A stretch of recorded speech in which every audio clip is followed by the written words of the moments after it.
গণ অধিকার পরিষদের একটি প্রতিনিধি দল আমরা দেশের চলমান পরিস্থিতি নিয়ে আলোচনা করেছি এবং স্বাভাবিকভাবেই এখন সকলের কনসার্ন যে রাষ্ট্র সংস্কারের বিষয়টি এবং জুলাই সনদ ঘোষণার বিষয়টি। তো ইতিমধ্যে আপনারা শুনেছেন ঐক্যমত্য কমিশন থেকে শুরু করে বিভিন্ন বক্তব্যে জাতীয় নির্বাচনের আগে বর্তমান প্রেক্ষাপটে স্থানীয় নির্বাচন এবং জাতীয় নির্বাচনে পিআর পদ্ধতি নিয়ে জামায়াত ইসলামী সহ গণ অধিকার বেশ কয়েকটি দল এই বিষয়ে অনেক দিন ধরেই কথা বলে আসছে। তো এই বিষয়টি নিয়ে আমরা আবারও আলোচনা করেছি, যেহেতু ঐক্যমত্যের কমিশনে আমরা দেখতে পাচ্ছি যে এখনও এটা নিয়ে কিছুটা দ্বিধাদ্বন্দ্ব কিংবা কিছুটা দ্বিমত রয়েছে, সেক্ষেত্রে আমাদের আলোচনাগুলো আমরা করেছি।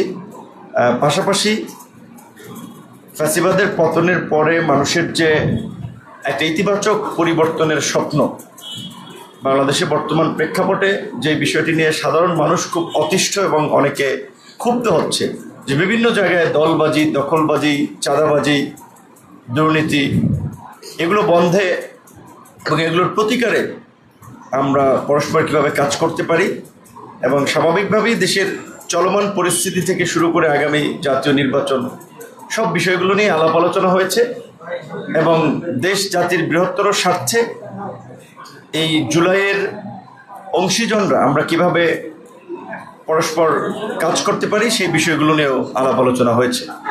ধন্যবাদ। জি, প্রশ্ন যদি দু একটা করা যায়, বেশি না, তাই রাত তো অনেক হয়ে গেছে।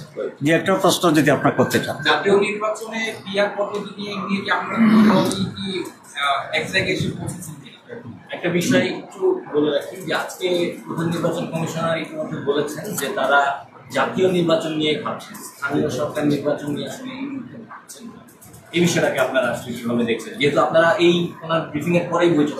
জি, আমরা আগামী নির্বাচনে পিআর পদ্ধতির ব্যাপারে আমরা একমত হয়েছি, আমরা দুই দলে একমত হয়েছি এবং সেটা অর্জনের জন্য আমরা সামনে আরও ভূমিকা রাখব।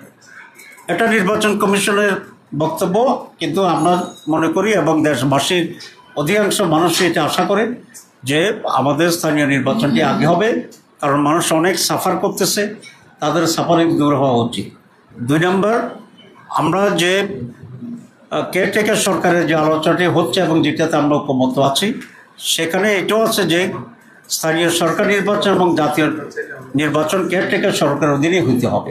যদি সেটা হয় তো তাহলে অবশ্যই জাতীয় নির্বাচনের আগেই কেয়ারটেকার স্থানীয় নির্বাচন হইতে হবে এবং হওয়ার পরে একই কেয়ারটেকার সরকার অধীনে জাতীয় নির্বাচনটি হবে।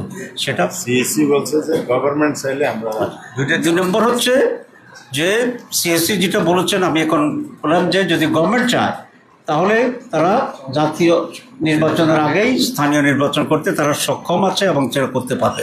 সুতরাং সরকারের কাছে আমাদের এই স্পষ্ট বক্তব্য এবং দাবি, অধিকাংশ মানুষকে রিপ্রেজেন্ট করে যে দলগুলো তারা সম্মিলিতভাবে এখন পিআরের পক্ষে।